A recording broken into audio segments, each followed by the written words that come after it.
যশোদা, তুমি এখনো এখানে? নর্মদার ওখানে পুজো দিতে যাবে না? মশলা রেখে দাও, আমি বেটে নেব। হ্যাঁ দিদি, ঠিক বলেছো। এই গোপালকে সামলাতে গিয়ে আমি ভুলেই গেছি। আমি এক্ষুনি যাই, বুঝলে? হ্যাঁ, তাড়াতাড়ি যাও, এই কাজটা আমি করে নেব।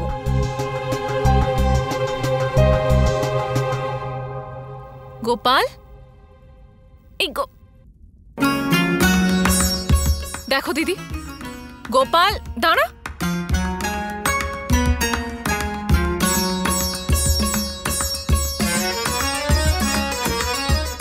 এবার এখানে চুপচাপ বসো। দিদি, এই দুষ্টুটার ওপর কিন্তু কড়া নজর রেখো। আজকাল ওর বাড়িতে মন টেকেই না। যশোদা, তুমি শুধুই চিন্তা করো। তুমি নিশ্চিন্ত হয়ে যাও, আমি গোপালের খেয়াল রাখবো। ঠিক আছে দিদি।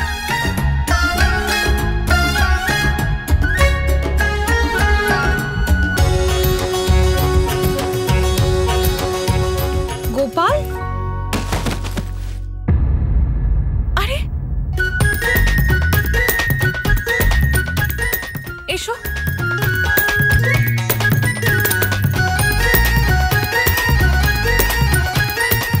তোমাকে বলেছিলাম না বাড়ির বাইরে বেরোবে না। এবার চুপচাপ বসে এই খেলনাগুলো দিয়ে খেলো, না হলে কিন্তু আমি আবার এই দড়ি দিয়ে বেঁধে দেব।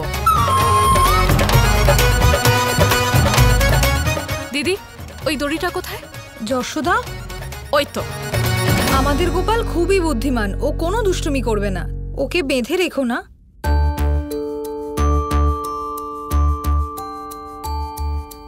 দুষ্টুমি করবি না তো? দেখ, দিদি বলছে বলে আমি ছেড়ে যাচ্ছি। বাইরে যাস না সোনা।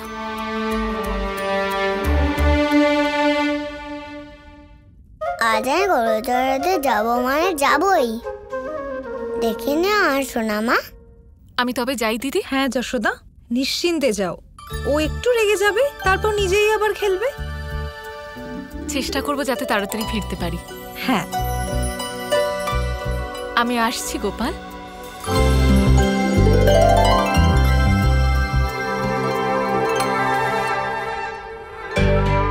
চলো চলো, তাড়াতাড়ি চলো, তাড়াতাড়ি চলো তোমরা, তাড়াতাড়ি চলো চলো। ওই মায়াবী পুত্র তো এদের সাথেই নেই, কোথায় থেকে গেল?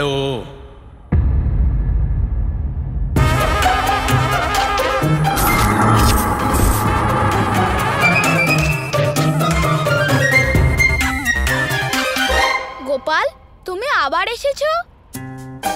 তোমাকে তো যশোদা মা যেতে বারণ করে দিয়েছে, তোমায় নিয়ে যাব না।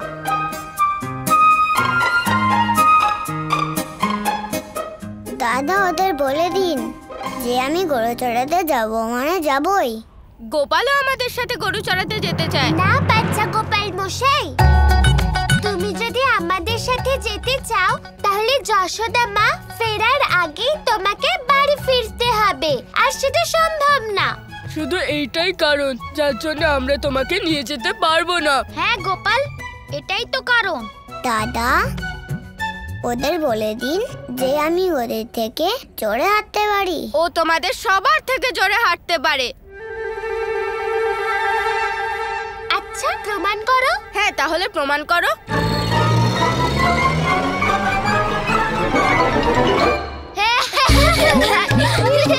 গোপালের থেকে তো জোরে বৎস দৌড়তে পারে। আমি শুধু এই বাচ্চার থেকেই নয়, বিশ্ব ব্রহ্মাণ্ডের যে কোনো কারোর থেকেই জোরে দৌড়তে পারি। চলো চলো, দেরি হয়ে যাচ্ছে।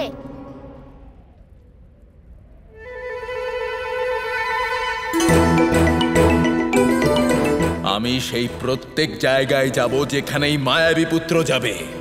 অদ্ভুত, দেখো বৎস তো নড়ছেই না। এক রাতেই গোপালকে এত ভালোবেসে ফেলেছে যে ওকে ছেড়ে যেতেই চাইছে না। ও বরং গোপালের সাথেই থেকে যাক। চলো সবাই দৌড়ই, দেখা যাক সবচেয়ে জোরে কে দৌড়াতে পারে। গোপাল আমাদের সাথে দৌড়াতে চায়, এটাই প্রমাণ করার জন্য যে ও আমাদের সবার থেকে জোরে দৌড়ায়। চলো দৌড়াই।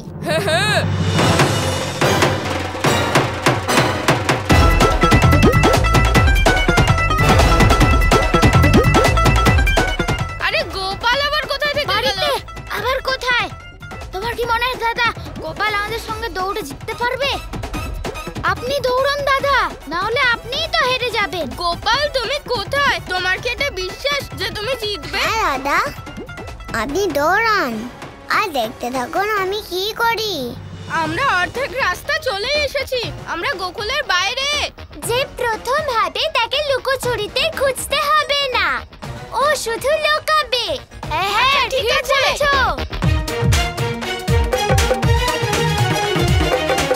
এবার আমরা আমাদের লক্ষ্য থেকে একটু দূরেই আছি।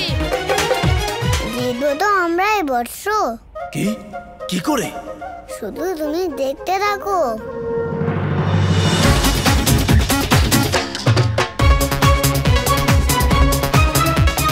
এবার আমরা পৌঁছে যাব। এবার দেখি কে প্রথম হয়।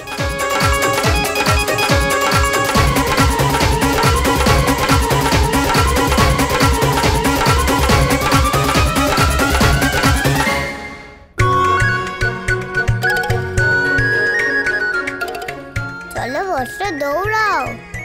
এ আমাকে কি ভাবছেটা কি? বর্ষ তাড়াতাড়ি চলো, আর নয়তো আমাদের দল আগে চলে যাবে। আমাকে এই রকম আদেশ দিও না, আমি তোমার দাস নই।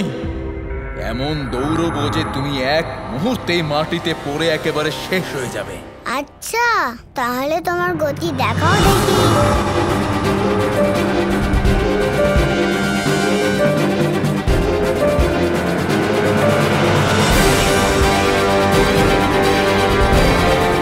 আমাকে ফেলে দিতে চাইছিলে বর্ষ?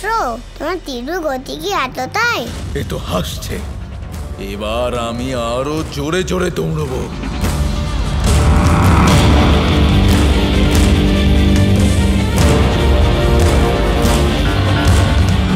এইবার মজা হচ্ছে বর্ষ।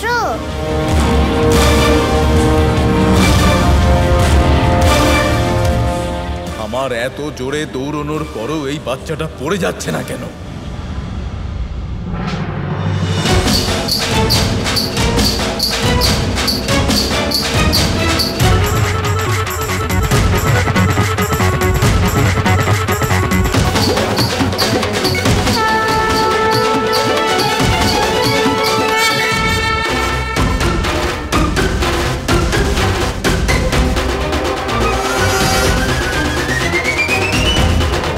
এই বাচ্চাটা তো পড়লই না, কিন্তু আমি ক্লান্ত হয়ে পড়লাম।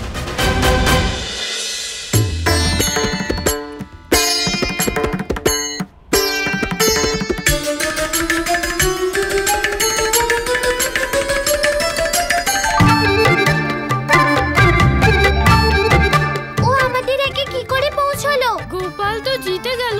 হ্যাঁ দাদা, বর্ষ আমাকে জিতিয়ে দিল। তাড়াতাড়ি নামো গোপাল, নয়তো পড়ে যাবে। দাদা, ওদের বলুন যে বর্ষ আনন্দিত। এটা বর্ষের আমার প্রতি ভালোবাসা। চিন্তা করো না তোমরা, গোপাল তো বৎসের সাথে খেলা করছে। সত্যিই দেখছি বৎস গোপালকে ভালোবেসে ফেলেছে। আমি ক্লান্ত হয়ে পড়েছি, এবার তুমি নেমে পড়ো মায়াবী পুত্র।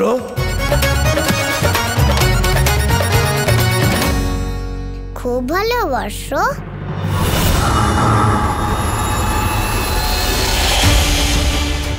সবার প্রথমে আমাকে এই কারটা আমার পায়ের থেকে খুলতে হবে। সবকিছু এই কারটার জন্যই হচ্ছে। একবার আমি এই ডোরটার বন্ধন থেকে মুক্ত হয়ে যাই, তারপর দেখো আমি তোমার কি অবস্থা করি মায়াবী পুত্র।